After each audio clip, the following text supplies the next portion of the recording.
Hey everyone, welcome back to the channel. In today's deep dive, we're exploring the fascinating world of geopolitical theories that have shaped our global landscape. From Mackinder's groundbreaking heartland theory to Mahan's influential sea power concepts and even modern ideas like geoeconomics and cyber geopolitics, we'll unpack how these theories not only explain historical power struggles, but also continue to influence today's strategic decisions on the world stage. Stick around as we break down these complex ideas in a way that's engaging, insightful, and absolutely essential for anyone curious about the forces driving international relations. Let's get into it. Geopolitical theories are frameworks that explain the strategic significance of regions and their influence on global power dynamics, shaping historical and modern politics by elucidating the interplay of geography, resources, and political power. These theories guide policymakers in predicting conflicts, understanding state motivations, and formulating foreign policy. Halford Mackinder's Heartland Theory, 1904, posits that control over the Eurasian heartland is essential for global dominance, influencing 20th century strategic thinking. Alfred Thayer Mahan's Sea Power Theory, 1890, emphasizes naval supremacy and control over maritime choke points, shaping key national naval strategies. Nicholas Spikeman's Rimland Theory, 1940s, highlights the importance of Eurasia's coastal fringes over its central heartland, impacting U.S. Cold War policies. Geoeconomics blends economic instruments with geopolitical objectives, showing how trade, investment, and sanctions achieve political goals. Critical geopolitics deconstructs traditional narratives by examining the ideologies and discourses shaping geopolitical knowledge, providing a nuanced understanding of global power dynamics. The domino theory, significant during the Cold War, suggested that one country's fall to communism would trigger similar outcomes in neighboring states, driving U.S. interventions. Friedrich Ratzel's organic theory of the state likens states to organisms that must expand territorially to survive, influencing imperialist policies. Foundations of geopolitical theories. Definition of geopolitics. Geopolitics is the study of the effects of geography, human and physical, on international politics and relations. The term derives from the Greek words geo, meaning earth, and politikos, meaning politics, signifying the influence of geographical factors on political actions and outcomes. Initially coined by Swedish political scientist Rudolf Kjellin in the early 20th century, geopolitics has evolved to encompass a broad analysis of geographical spaces, resource distribution, strategic locations, and their impact on national and international power dynamics. Throughout history, geopolitics has shaped the strategies and decisions of states. Early examples include the strategic importance of river valleys for ancient civilizations, such as Mesopotamia and Egypt, where control over fertile lands and water sources determined political power and stability. During the Roman Empire, control over the Mediterranean Sea, often referred to as Mare Nostrum, our sea, was crucial for maintaining dominance and facilitating trade and military movements. Thematic relevance in historical contexts. Geopolitical theories have significantly influenced historical contexts, providing a framework for understanding the motivations behind major political and military actions. During the Age of Exploration in the 15th and 16th centuries, European powers sought to control sea routes and establish colonies, driven by the need to access resources and markets. This period highlighted the strategic importance of maritime dominance, laying the groundwork for later theories like Mahan's sea power. In the 19th and early 20th centuries, the emergence of nation-states and industrialization further underscored the relevance of geopolitical thinking. The scramble for Africa, where European powers partitioned the continent for resource exploitation and strategic advantage, demonstrated the interplay between geography and imperial ambitions. The control of strategic choke points, such as the Suez Canal, became vital for maintaining global influence and trade routes. The two world wars in the 20th century saw the practical application of geopolitical theories. Mackinder's Heartland Theory, for instance, underscored the strategic value of Eastern Europe and Central Asia, influencing German and Soviet expansionist policies. Similarly, Spikeman's Rimland Theory highlighted the significance of the coastal fringes of Eurasia, shaping the United States' approach to containing Soviet influence during the Cold War. The Cold War era itself was marked by a global struggle for influence, where geopolitical considerations dictated the placement of military bases, alliances, and interventions. The domino theory, which emerged during this period, suggested that the fall of one nation to communism would trigger a chain reaction in neighboring countries, justifying U.S. involvement in conflicts such as the Korean and Vietnam Wars. Second heartland theory. In 1904, Halford John Mackinder presented his influential article, The Geographical Pivot of History, to the Royal Geographical Society,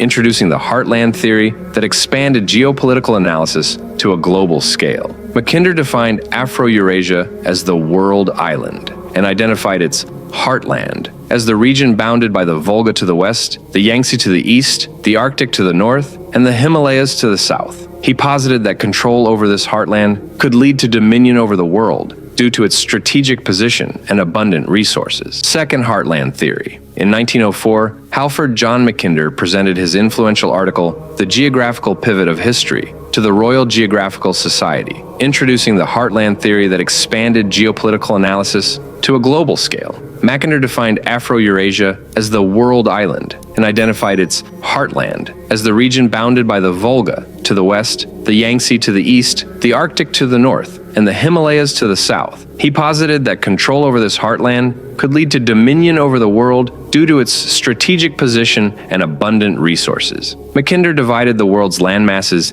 into three categories: the world island, comprising the continents of Africa, Asia, and Europe; the offshore islands, which included the British Isles, Japan, Madagascar, and other significant islands; and the outlying islands, which encompassed the Americas and Oceania. Central to this division was the heartland, primarily within the Russian Empire's bounds, and later the Soviet Union, excluding the remote Kamchatka Peninsula. In his 1919 summary of the theory, Mackinder emphasized Eastern Europe's critical role. Whoever controlled Eastern Europe could dominate the heartland, thereby commanding the world island and, ultimately, the world. This idea underscored the strategic importance of Eastern Europe in global power dynamics. Throughout the 19th century, Western European powers often collaborated to thwart Russian expansion in the Great Game, aware of the potential consequences of a dominant Russia. Despite its vastness, the Russian Empire lagged in social, political, and technological advancements, hindering its ability to leverage its territorial expanse effectively. Mackinder outlined several scenarios through which the heartland could become the springboard for global domination. He believed that the advent of railroads had nullified the heartland's historical protection from land invasions, making it vulnerable to a Western European power, most likely Germany. He also envisaged a potential Russo-German alliance, where both autocratic regimes could unite against Western democracies, leveraging their combined military and naval strengths. Additionally,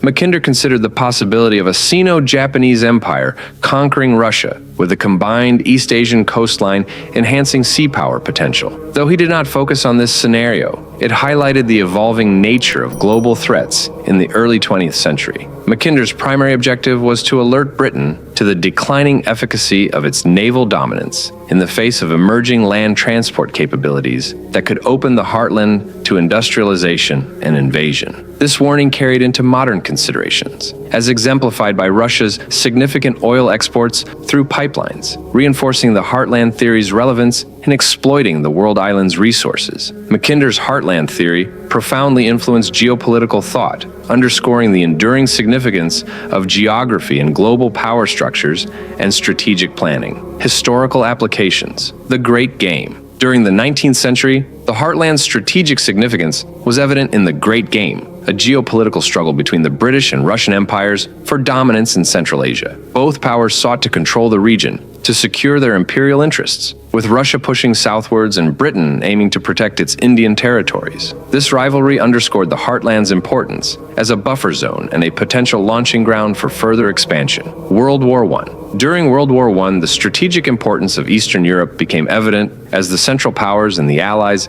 vied for control over this crucial region. The Eastern Front saw significant battles as both sides recognized the value of dominating the heartland to secure victory. The Treaty of Brest-Litovsk in 1918, which ceded large portions of Eastern Europe to Germany, demonstrated the geopolitical importance of the heartland in determining the war's outcomes. Cold War. In the Cold War era, the Soviet Union's dominance over the heartland was a critical factor in the global geopolitical landscape. The USSR's control over Central Asia and Eastern Europe allowed it to exert significant influence over global affairs. The resulting geopolitical tensions between the Soviet Union and the Western powers, particularly the United States, were in part driven by the strategic imperatives outlined in Mackinder's theory. The heartland's vast resources and strategic location made it a focal point in the ideological and geopolitical struggle between communism and capitalism. Modern relevance. In contemporary geopolitics, the heartland theory remains relevant as powers like Russia and China seek to exert influence over Central Asia and Eastern Europe. Russia's actions in Ukraine, including the annexation of Crimea and support for separatists in eastern Ukraine, reflect a desire to maintain control over strategic areas of the heartland. These actions are motivated by both economic interests, such as access to resources, and strategic imperatives, such as maintaining a buffer zone against NATO expansion. Belt and Road Initiative, BRI. China's Belt and Road Initiative aligns with the heartland theory by aiming to create infrastructure and increase influence in Central Asia. By investing in railways, highways, and energy projects, China seeks to integrate the region into its economic sphere, thereby enhancing its strategic position in the heartland. This modern application of Mackinder's theory underscores the enduring significance of controlling the Central Eurasian landmass in the pursuit of global influence. Through the BRI, China aims to secure critical supply chains, access new markets, and establish itself as a dominant power in the heartland, thereby extending its influence across the world island and beyond. Third, rimland theory. In the early 20th century, Nicholas John Spikeman, a professor of international relations at Yale University, proposed a groundbreaking geopolitical concept known as the rimland. This theory was introduced in response to the prevailing views of the time, particularly those of Sir Halford Mackinder, who emphasized the strategic importance of the heartland, an expansive central region of Eurasia. Spikeman critiqued Mackinder's heartland theory on several fronts. He argued that Western Russia, a significant part of the heartland, was predominantly agrarian and lacked the industrial bases which were located further west, beyond the Ural Mountains. Additionally, Spikeman pointed out the formidable natural barriers surrounding the heartland, such as ice, extreme temperatures, and mountainous terrains, which hindered transportation and communication. He also contested the simplistic dichotomy between land power and sea power that Mackinder had proposed, suggesting instead a more nuanced understanding of geopolitical dynamics. Spikeman introduced the rimland as the key to controlling Eurasia and, by extension, global power. He famously stated, "Who controls the rimland rules Eurasia. Who rules Eurasia controls the destinies of the world." The rimland, or what Mackinder had referred to as the inner or marginal crescent, comprised three distinct sections: the European coastal lands, the Arabian Middle Eastern desert lands, and the Asiatic monsoon lands. This area included densely populated and resource-rich regions such as Asia Minor, Arabia, Iran, Afghanistan, Southeast Asia, China, Korea, and East Siberia, excluding Russia. Spikeman's concept of the rimland was more aligned with Alfred Thayer Mahan's ideas of strategic maritime influence than with Mackinder's heartland-centric views. He emphasized that the rimland, as an intermediate zone between the heartland and the marginal seas, held greater significance due to its demographic, economic, and strategic resources. The rimland's strategic importance lay in its position as a buffer zone between the land powers of the heartland and the sea powers of the Outer Crescent. During World War II, Spikeman advocated for the consolidation of the rimland countries to ensure their survival and resist domination by any single power. His ideas gained traction in the context of the Cold War, shaping the United States' strategy of containing Soviet influence. The varied degrees of independence and cultural diversity among the rimland countries, however, meant that no single power could easily control the entire region. The concept of the rimland was further expanded by Dr. Spiros Katsoula, who introduced the term rimland bridge to describe the strategic hinge between Europe and Asia, particularly highlighting the significance of Greece, Cyprus, and Turkey. This region acted as a crucial choke point and gateway, but also as a volatile shatter belt due to enduring geopolitical rivalries. Despite its influence, Spikeman's rimland theory faced criticism. Some viewed it as a self-fulfilling prophecy, potentially biased against Asian countries and overly simplistic in its grouping of diverse regions. Critics also noted that Spikeman's framework did not adequately account for the impact of modern air power and nuclear missiles, nor did it consider the internal conflicts within the rimland, such as the long-standing India-Pakistan rivalry. Historical implications. Containment policy. During the Cold War, the United States adopted the containment policy to prevent Soviet expansion into the rimland. This strategy was heavily influenced by Spikeman's rimland theory. By forming alliances with countries in Western Europe, the Middle East, and East Asia, and by establishing military bases in these regions, the U.S. aimed to encircle the Soviet Union and restrict its influence. NATO in Europe, CETO in Southeast Asia, and various bilateral agreements with Middle Eastern countries exemplified this strategy. The Marshall Plan, which aimed to rebuild and stabilize Western Europe economically, also reflected the importance of maintaining a strong, friendly rimland to counter Soviet ambitions. Korean and Vietnam Wars. The Korean and Vietnam Wars were significant conflicts within the context of rimland theory. In Korea, the United States intervened to prevent the spread of communism to South Korea, aiming to maintain stability in East Asia. Similarly, the Vietnam War was fought to prevent the fall of Southeast Asia to communism, in line with the domino theory, which suggested that the fall of one country in the rimland to communism would lead to a chain reaction of neighboring countries also falling. These wars highlighted the strategic importance of the rimland and the lengths to which the U.S. was willing to go to maintain its influence in these crucial regions. Contemporary analysis. In today's geopolitical landscape, the rimland remains a focal point of strategic importance, particularly in regions like Southeast Asia and the Middle East. Understanding the rimland theory provides valuable insights into the strategic imperatives driving the actions of major powers today. The coastal fringes of Eurasia continue to be contested spaces where geopolitical rivalries play out, shaping the future of global power dynamics. Southeast Asia. The South China Sea is a critical area within the rimland where contemporary geopolitical tensions are evident. The region is vital for global trade, with significant shipping lanes passing through it, and is rich in resources like oil and gas. China's assertive actions in the South China Sea, including the construction of artificial islands and military installations, reflect its desire to control this strategic maritime region. The U.S., in response, has conducted freedom of navigation operations and strengthened alliances with countries like Japan, Australia,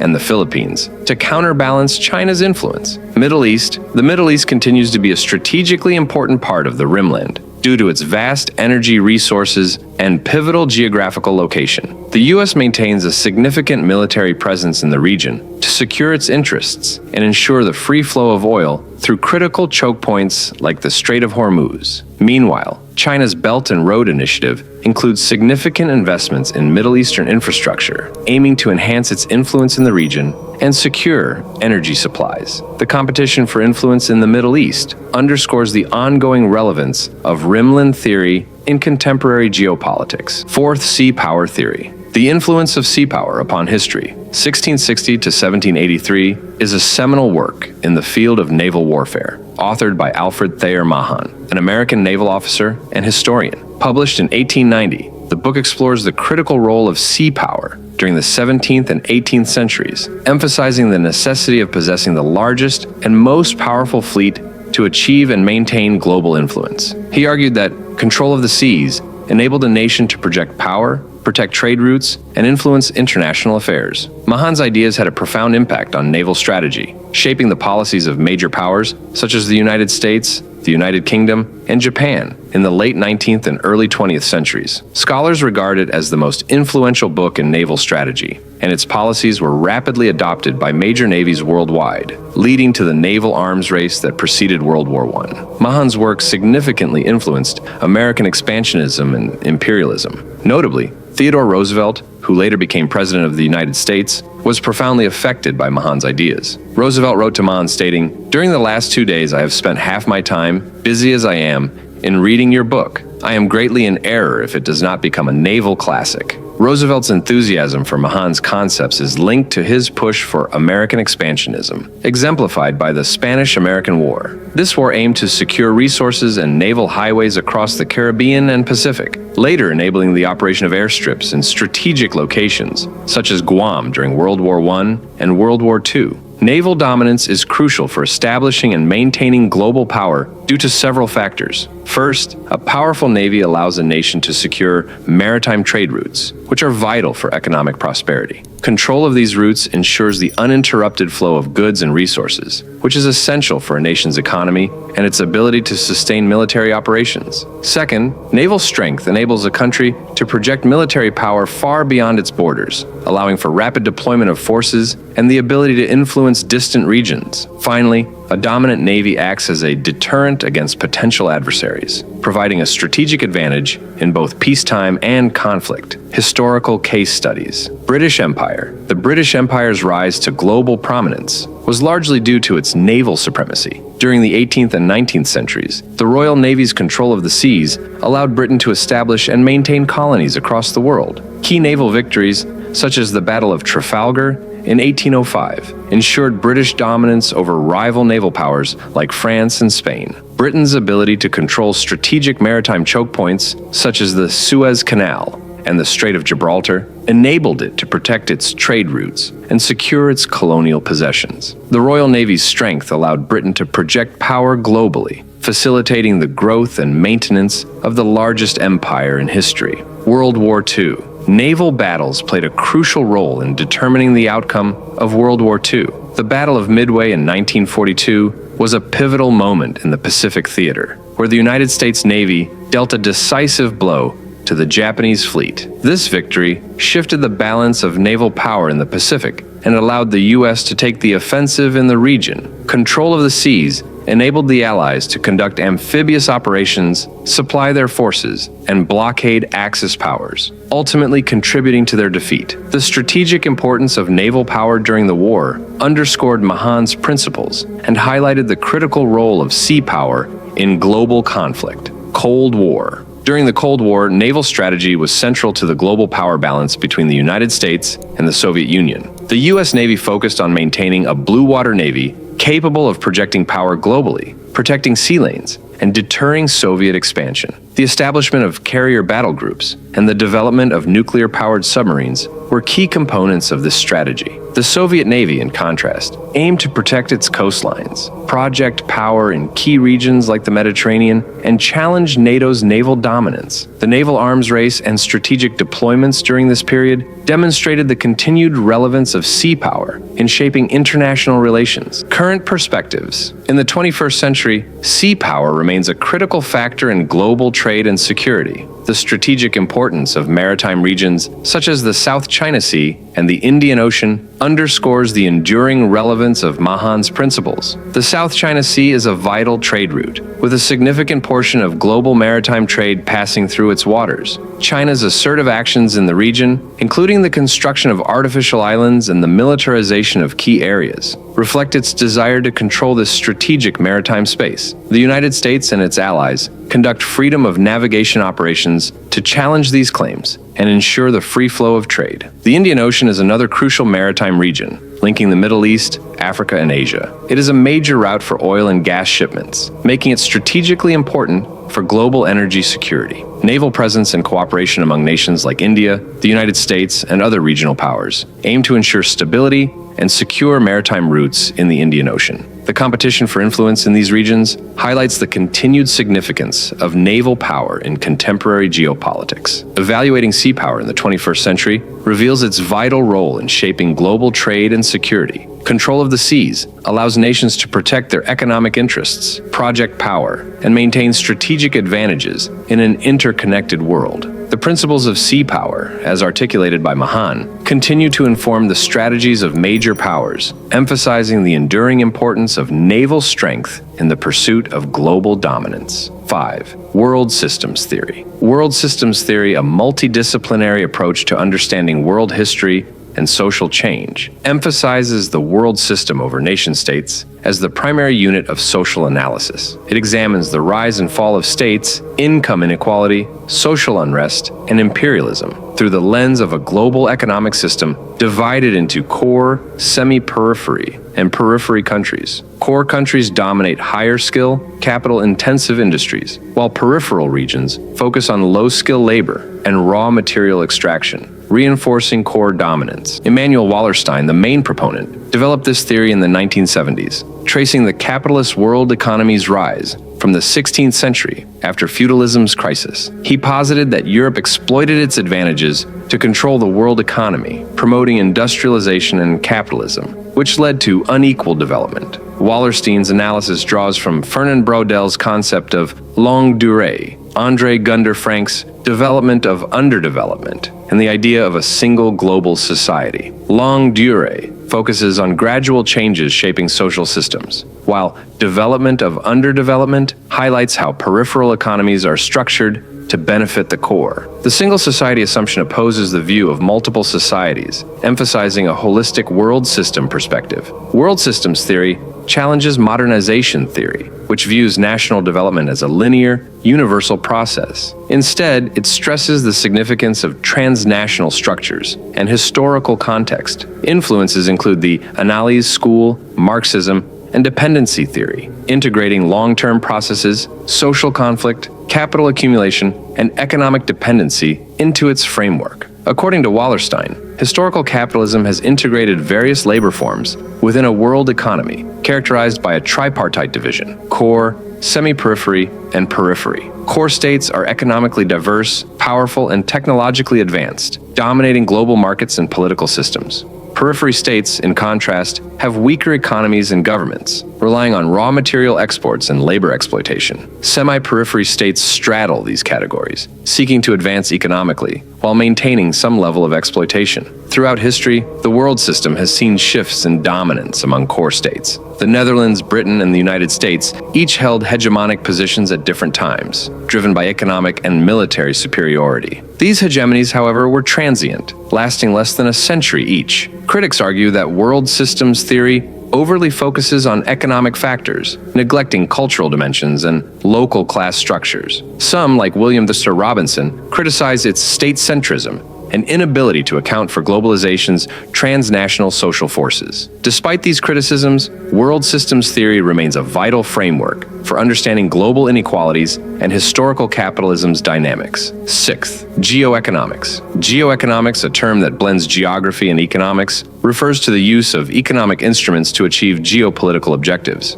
This concept involves understanding how geographical factors influence economic policies and how economic tools, such as trade, investment, and economic sanctions, can be leveraged to shape global political dynamics. The scope of geoeconomics encompasses various strategic practices, including trade wars, economic sanctions, foreign direct investment, FDI, and the manipulation of natural resources, all aimed at enhancing a nation's influence on the global stage. Geoeconomics, an evolving field at the intersection of economics, geography, and politics, examines how these elements interact and influence each other. Although it lacks a singular definition, its distinction from geopolitics is often attributed to thinkers like Edward Luttwak and Pascal Laureau. Luttwak, an American strategist, and Laureau, a French economist, emphasize the strategic use of economic power and resources in shaping global political dynamics. A geoeconomic approach often mirrors the three-level analysis used in geopolitics: policy, integration, and transaction. These layers encompass the formulation of national and international economic policies, the integration of economic geography and industrial organization, and the detailed financial transactions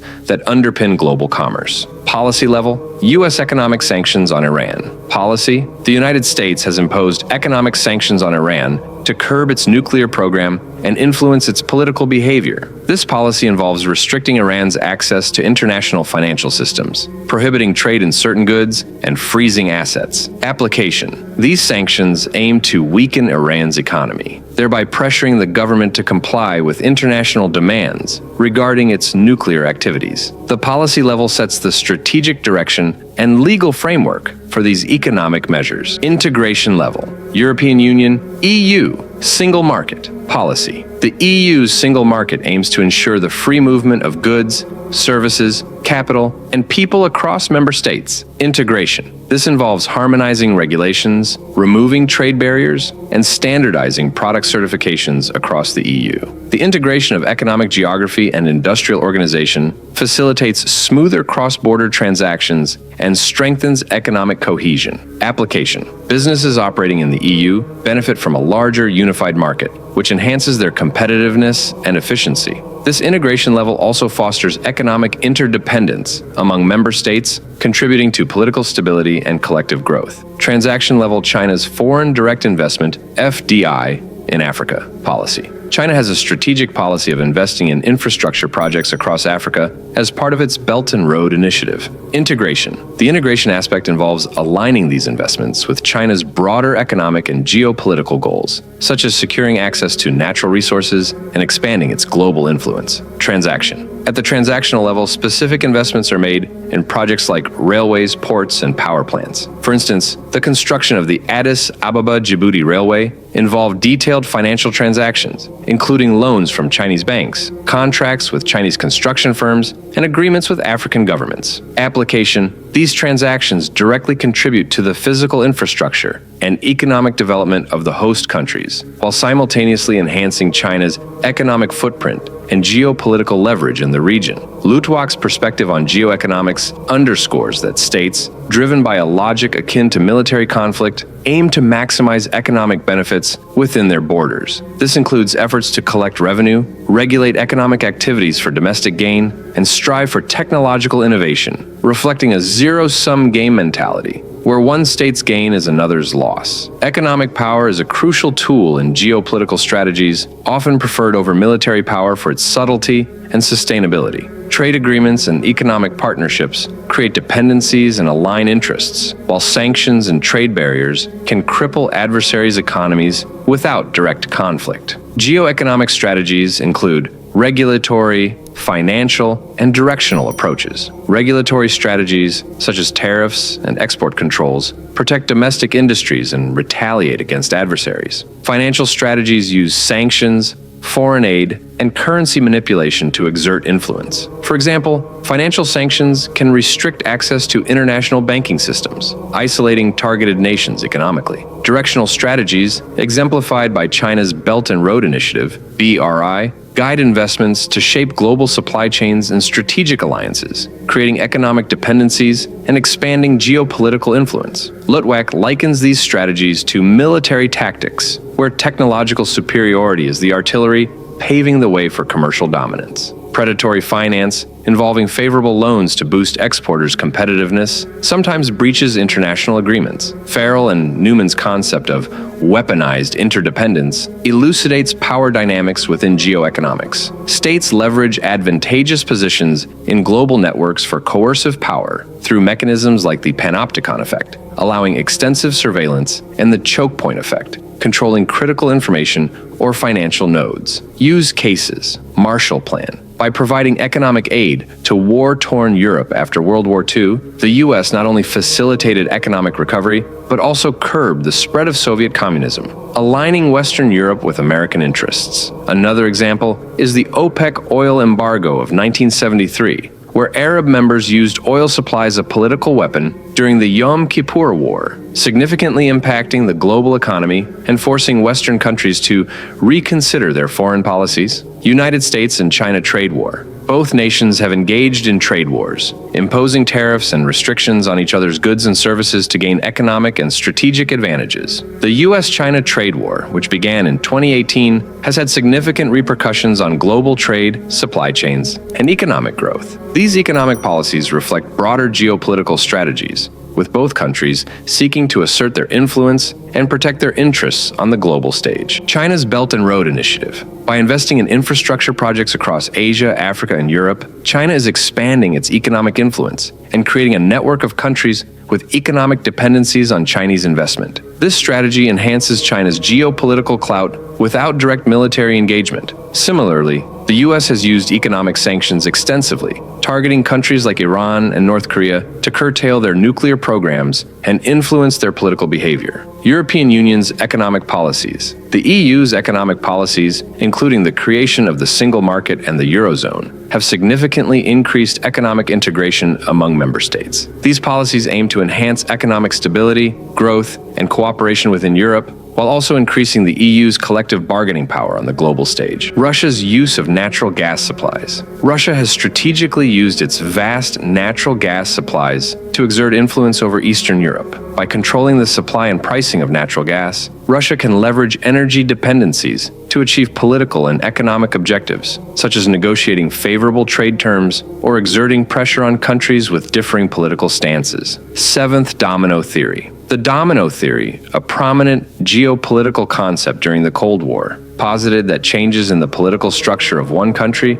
could trigger similar changes in neighboring countries, akin to a row of falling dominoes. This theory was prominently used by the United States from the 1950s to the 1980s to justify interventions aimed at curbing the spread of communism. President Dwight D. Eisenhower first articulated the domino theory on April 7, 1954, using the metaphor of falling dominoes to describe the potential spread of communism in Indochina. Eisenhower's conviction was deeply rooted in the fear that the fall of one nation to communism could precipitate the collapse of others, significantly altering the political landscape of entire regions. The historical context of the domino theory is rooted in the post-World War II geopolitical shifts. In 1945, the Soviet Union extended its influence over Eastern and Central Europe, prompting Winston Churchill to declare in 1946 that an Iron Curtain had descended across Europe. This set the stage for the Truman Doctrine in 1947, where President Harry S. Truman committed financial aid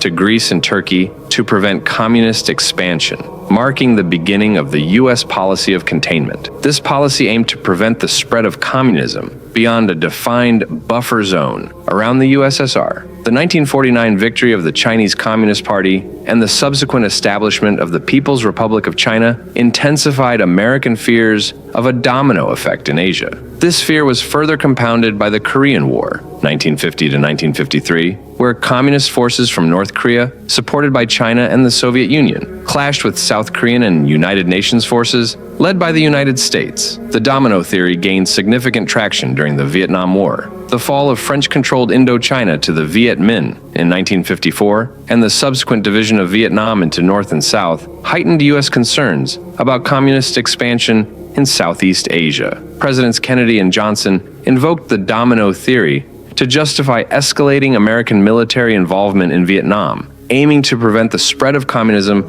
to neighboring countries such as Laos, Cambodia, and beyond. Proponents of the domino theory pointed to the spread of communism in Southeast Asia in 1975, following the fall of South Vietnam, Laos, and Cambodia to communist forces as evidence supporting the theory. They argued that U.S. intervention in Indochina helped buy time for nations in the region to consolidate and grow economically, thereby preventing a broader domino effect. Critics, however, have challenged the validity of the domino theory. Former U.S. Secretary of Defense Robert McNamara later admitted that the theory was a mistake, and some analysts argued that the theory overestimated the cohesion and global coordination of communist movements. They contended that local factors, rather than a monolithic communist strategy, played a more significant role in the political changes in these countries. Despite the criticisms, the domino theory significantly influenced U.S. foreign policy during the Cold War. It underscored the importance of alliances and the perceived need for American intervention to prevent the spread of communism. This approach shaped U.S. engagements in various regions, from Asia to Latin America, and contributed to the broader strategy of containment that ultimately defined the Cold War era. Eighth, clash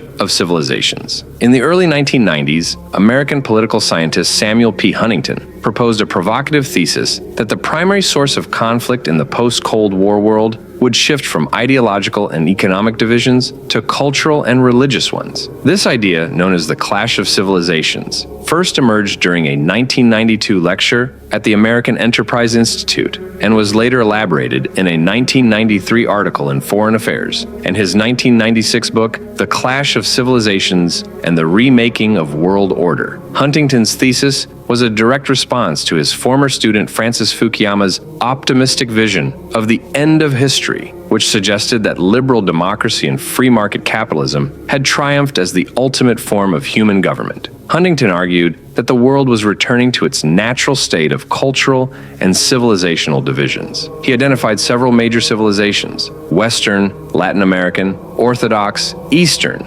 including Cynic, Hindu, and Japonic, Islamic, and African. Huntington suggested that conflicts would increasingly arise along the fault lines separating these civilizations, driven by deep-seated differences in history, language, culture, tradition, and religion. He asserted that these differences were more profound and less easily resolved than political and economic ones. Huntington's theory posited that the Western civilization, defined broadly to include North America, Europe, and parts of Oceania, would face significant challenges from non-Western civilizations, particularly the Sinic, Chinese, and Islamic worlds. He noted that China, bolstered by rapid economic growth, sought to reassert itself as a regional hegemon, while the Islamic world, experiencing a demographic explosion and a resurgence of fundamentalist movements, would continue to pose a threat to Western interests. Huntington's controversial statement that Islam has bloody borders highlighted his belief that many conflicts involved Muslim and non-Muslim civilizations, citing historical and contemporary examples of such clashes. Huntington also identified Russia, Japan, and India as swing civilizations that could align with either Western or non-Western powers based on their interests. He argued that civilizations could attempt to isolate themselves to preserve their unique identities, bandwagon, by adopting Western values, or balance against the West through modernization and strategic alliances with other non-Western civilizations. The thesis drew significant criticism for its perceived cultural determinism and oversimplification of complex global interactions. Critics like Amartya Sen, Edward Said, and Noam Chomsky challenge Huntington's rigid civilizational categories and the notion of inevitable conflict, arguing that cultures are dynamic and interdependent. They suggested that Huntington's framework ignored the internal diversity within civilizations and the potential for dialogue and cooperation. Despite its criticisms, Huntington's clash of civilizations thesis has remained influential in academic and policy-making circles. It spurred discussions on the role of cultural and religious identities in global politics, and highlighted the importance of understanding and respecting civilizational differences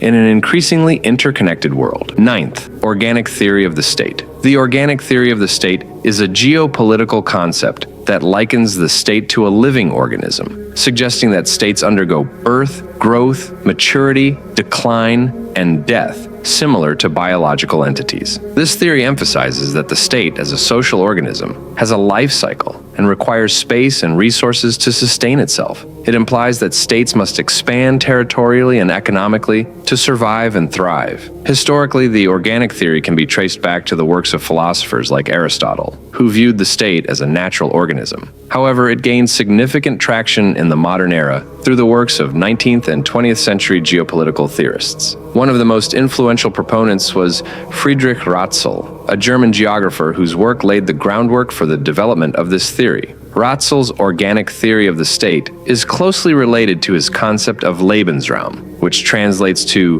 living space. Ratzel argued that a state is an organic entity that needs to grow and expand its territory to sustain its population and ensure its survival. He suggested that a state's strength and vitality depended on its ability to acquire more space and resources, much like an organism's health relies on its ability to obtain nutrients. Historical examples of the organic theory of the state can be seen in various imperial and colonial endeavors. The expansionist policies of European powers during the age of imperialism in the 19th and early 20th centuries reflect the principles of the organic theory. For instance, the British Empire's pursuit of colonies across Asia, Africa, and the Americas was driven by the need for resources, markets, and strategic advantages, consistent with the notion that states must grow to maintain their vitality. Similarly, Nazi Germany's aggressive expansionist policies before and during World War II were influenced by the organic theory of the state. Adolf Hitler's concept of Lebensraum was rooted in the belief that Germany needed more territory to accommodate its growing population and secure its future. This led to the annexation of neighboring territories and the invasion of other countries, ultimately resulting in catastrophic consequences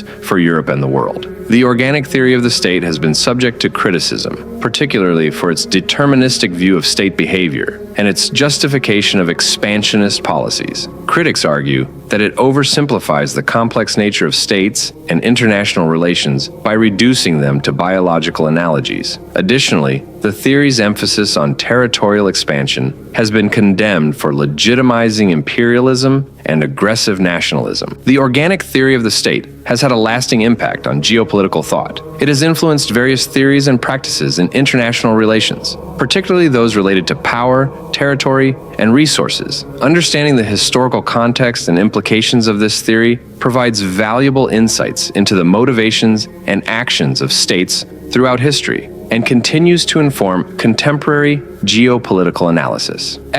Modern and future geopolitical theories. The evolution of technology, economic interdependence, and environmental concerns have necessitated a re-evaluation of classical geopolitical theories to better understand and navigate the complexities of contemporary international relations. Technological advancements. Impact of air power and space. The development of air power during World War II, followed by space exploration and satellite technology, expanded the battlefield beyond traditional geographical constraints. Air and space superiority provide critical advantages in intelligence, communication, and strategic capabilities, reducing the emphasis on land and sea dominance. Nuclear weapons. Nuclear weapons transform geopolitical stability, making conventional territorial control less significant. The doctrine of mutually assured destruction, MAD, shifted the strategic focus to nuclear deterrence, with international treaties aiming to control nuclear proliferation becoming central to global relations. Cyber warfare. Cyber capabilities have introduced a new dimension to national security, involving the disruption or control of information systems. High-profile cyber attacks illustrate the strategic importance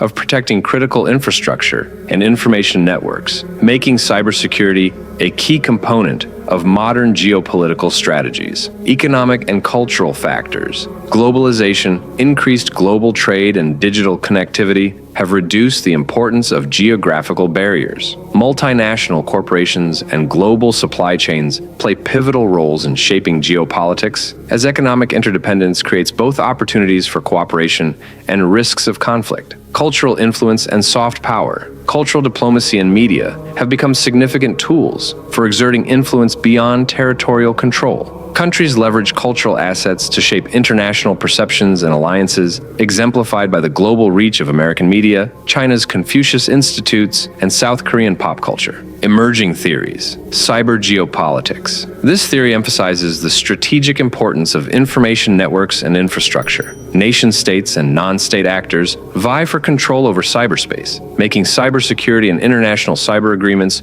crucial in modern geopolitical strategies. Environmental geopolitics. Climate change impacts geopolitics through rising sea levels, resource scarcity, and competition for resources like Arctic minerals and transboundary water supplies. Environmental stability is increasingly recognized as integral to geopolitical stability, requiring international cooperation on climate action and sustainable resource management. Modern geopolitical strategies. Adaptations of traditional theories. Classical theories like Mackinder's heartland and Mahan's sea power have been revisited to incorporate technological advancements and economic factors. Contemporary geopolitical analysis now includes air power, nuclear deterrence, and cyber capabilities, leading to more nuanced, multi-dimensional theories. Multipolarity and regional dynamics. The post-Cold War era's emergence of new powers has led to a multipolar world order. Countries like China and India challenge the unipolar dominance of the United States, emphasizing the strategic significance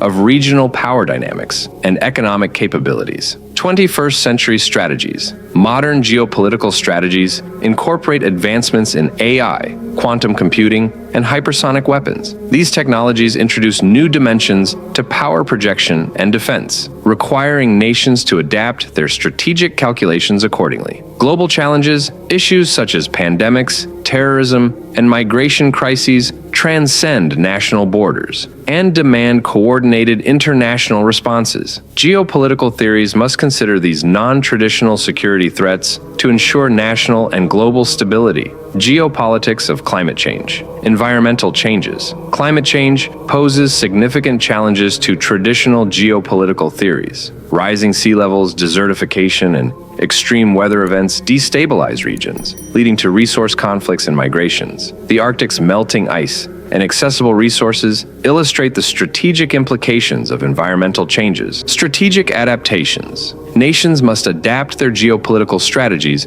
to address environmental challenges by investing in renewable energy, enhancing disaster preparedness, and developing sustainable resource management policies. International cooperation on climate action, such as the Paris Agreement, reflects the need for integrated environmental and geopolitical strategies. This integration of current and future geopolitical theories highlights the need to adapt classical concepts to the contemporary realities shaped by technological advancements, economic interdependence, cultural influence, and environmental challenges. 11th, geopolitical theories in the game of risk. Heartland theory and risk. The heartland can be compared to the territories in Central Asia, particularly the regions encompassing Ukraine and Russia. Strategic importance. Controlling these central territories and risk provides a strong base for launching attacks on multiple fronts, defending against opponents, and securing additional reinforcements. Game strategy. Players who control Central Asia can project power across Europe, Asia, and even into North America, reflecting Mackinder's idea that dominance over this area could lead to control over the world island, Eurasia, and Africa. Rimland theory and risk. The rimland corresponds to territories along the edges of major continents, such as Europe, the Middle East, and Southeast Asia. Strategic importance. These areas and risk often serve as gateways to multiple continents and are crucial for launching attacks and moving troops. Game strategy. Players who control these edge territories can effectively contain their opponents and prevent them from expanding, much like Spikeman's idea that controlling the rimland can prevent the heartland from becoming too powerful. Sea power theory in risk. While risk primarily focuses on land-based territories, the concept can be applied to controlling continents that provide strategic advantages and access to multiple fronts. Strategic importance. Territories such as Australia and South America can be seen as strongholds with limited entry points, similar to naval bases controlling sea routes. Game strategy. By controlling these continents, players can build up forces without immediate threats, akin to naval powers using secure bases to project power and control trade routes. This strategy allows for a strong defense and the ability to launch strategic attacks. Conclusion. Throughout this exploration of geopolitical theories, we've examined several foundational and emerging concepts that shape our understanding of global power dynamics. Classical theories such as Mackinder's heartland theory, Mahan's sea power, and Spikeman's rimland theory have provided critical insights into the strategic significance of geography. These theories have been instrumental in historical contexts, guiding the policies and strategies of empires and nations during conflicts such as the World Wars and the Cold War. We also discussed the limitations of these classical theories in light of technological advancements and evolving global dynamics. The development of air power, space exploration, nuclear weapons, and cyber warfare has expanded the battlefield and introduced new dimensions to geopolitical strategy. Globalization, economic interdependence, and cultural diplomacy further complicate traditional notions of territorial control and influence. Emerging theories like cyber geopolitics and environmental geopolitics address contemporary challenges such as the strategic importance of cyberspace and the geopolitical impact of climate change. These theories underscore the need to adapt classical frameworks to modern realities, considering technological advancements, global challenges, and the rise of new powers. Understanding geopolitical theories remains crucial in a rapidly changing world. As we navigate the complexities of the 21st century, these theories provide essential tools for analyzing and predicting international relations and conflicts. The strategic importance of regions like the Indo-Pacific, the Arctic, and cyberspace highlights the ongoing relevance of geographical and technological considerations in global politics. Geopolitical theories help policymakers, strategists, and analysts anticipate future power shifts and identify potential areas of cooperation and conflict. By integrating classical insights with contemporary perspectives, we can better understand the multifaceted nature of global power dynamics. As new challenges and opportunities arise, the ability to adapt and refine these theories will be key to maintaining stability and fostering international cooperation. While the world continues to evolve, the foundational principles of geopolitical theories remain indispensable. They offer a framework for understanding the strategic interactions of states and non-state actors in a complex, interconnected global landscape. By studying and applying these theories, we can gain deeper insights into the forces shaping our world and better prepare for the challenges and opportunities that lie ahead. Appendix 1. Geopolitics-based board games. Board games that incorporate and mimic geopolitical theories offer players an engaging way to explore complex political and economic dynamics. These games provide diverse perspectives on geopolitical theories, allowing players to immerse themselves in strategic decision-making and explore the complexities of international relations and political power. Here are several games that exemplify various geopolitical theories. 1. Twilight Struggle. Twilight Struggle is a two-player game set during the Cold War. Players take on the roles of the United States and the Soviet Union, competing for global influence through political, military, and economic means. Geopolitical theory. This game exemplifies the domino theory and containment policy. Players must prevent the spread of their opponent's ideology, much like the US aimed to contain communism during the Cold War. Second, Risk. Risk is a classic strategy board game where players aim to conquer territories and eliminate opponents through military conquest. Geopolitical theory, Risk, exemplifies realism in international relations, focusing on power struggles, territorial expansion, and military dominance as primary objectives. Third, Axis and Allies. Set during World War II, Axis and Allies allows players to take control of major powers and strategize military operations, economic production, and alliances. Geopolitical theory. This game reflects geopolitics, emphasizing the importance of geographic strategy, alliances, and resource management during wartime. 4. Diplomacy. In diplomacy, players represent European powers before World War I. The game emphasizes negotiation, alliances, and strategic movements, without the element of chance. Geopolitical theory, diplomacy illustrates balance of power theory, where players must carefully manage alliances and power dynamics to prevent any single player from becoming too dominant. 5. Imperial 2030. Imperial is a game where players are investors in European nations, influencing their military and economic strategies to maximize returns. Geopolitical theory, the game exemplifies economic imperialism and capitalist world system theory, highlighting how financial interests drive geopolitical decisions and conflicts. 6th, Pandemic. In Pandemic, players cooperate as a team of specialists to prevent and cure global disease outbreaks. Geopolitical theory, while primarily a cooperative game, Pandemic can be seen through the lens of globalization and public health diplomacy, emphasizing international cooperation and the interconnectedness of global health systems. 7. 1775. Rebellion. This game simulates the American Revolutionary War, with players taking on the roles of the British or the American Continental Army and their allies. Geopolitical theory. 1775 Rebellion highlights colonialism and revolutionary theory, illustrating the struggle for independence and the dynamics of colonial power. That wraps up our journey through the intricate world of geopolitical theories, from the classic insights of Mackinder, Mahan, and Spikeman, to modern strategies like geoeconomics and cyber warfare. We've seen how these ideas have shaped past conflicts and continue to influence global power plays today.